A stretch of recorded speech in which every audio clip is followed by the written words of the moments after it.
అంటే మనం చెప్పుకున్నట్టు ఉన్నది ఒక కమల్ హాసన్, ఒక అపరిచితులు మన విక్రమ్ గారు, మళ్ళా కాంతారా, అంటే ఆ లైన్లో వెళ్ళిపోయింది ఆయన, ఆ యాక్టింగ్ క్రూలో వెళ్ళిపోతాడు ఆయన ఫ్యూచర్లో. అంత బాగా చేసిండు. ఇది మాత్రం కెరియర్లో మాత్రం బెల్లంకొండ సాయన నిజంగా చెప్తున్నా, మీ హార్ట్ అంతా మంచిగా, సినిమా కూడా అంతా బ్లాక్ బస్టర్ కొట్టింది.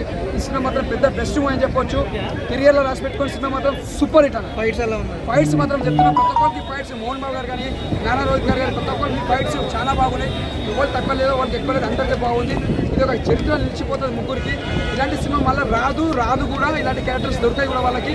దొరికినప్పుడు మాత్రం తుమ్ము లేపేసారు ముగ్గురికి మళ్ళీ వెల్కమ్ అని చెప్పొచ్చు ఇండస్ట్రీకి. మళ్ళీ మనోజ్ అన్న, మళ్ళీ నానా రోహిత్ గారికి ఎప్పటికైనా మళ్ళీ ఫుల్ బిజీ ఉండాలి, మనస్ఫూర్తి కోరుకుంటున్నా.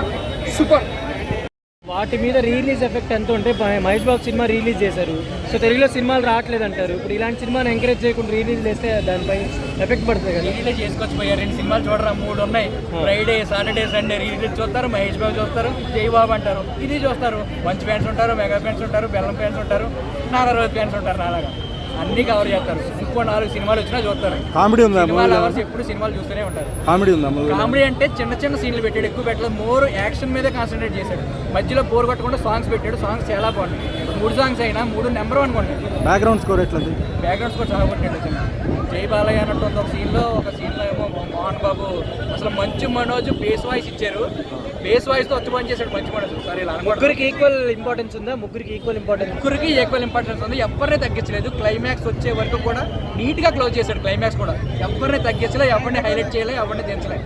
ముగ్గురికి కరెక్ట్. అసలు డైరెక్టర్ చాలా గ్రేట్. అది ముగ్గురిని ఈవెన్ ప్రసాద్ ఎంఎక్స్ లాంటి క్లాస్ పీపుల్ చూసే ఇలాంటి సినిమాలు కూడా అందరూ మాతో పాటు అందరూ విజిట్ చేసి పూనకాలతో ఊగిపోతున్నారు.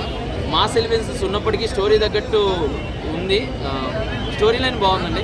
సో తెలుగు నేటివిటీకి రీమేక్ సినిమా అయినప్పటికీ సో మన తెలుగు వాళ్ళకి కనెక్ట్ అయ్యే విధంగా సినిమా తీశారు. సో నారా రోహిత్ గారికి, మంచు మనోజ్ గారికి, బెల్లంకొండ సాయి శ్రీనివాస్ గారు, మీరు ప్రాణం పెట్టి చాలా హార్డ్ వర్క్ చేసి మీరు ఎంత టైం స్పెండ్ చేస్తారో ఆ రిజల్ట్స్ ఈ ప్రసాద్ ఎంఎక్స్లో అంటే ఆడియన్స్ వాళ్ళ కళ్ళలో చూడొచ్చు. Congratulations to all. So cinema అయితే బాగుంది. ఫ్యామిలీ ఆడియన్స్ అంతా తప్పకొచ్చి చూడండి. నలుగురికి చెప్పండి, సినిమా అయితే బాగుంది.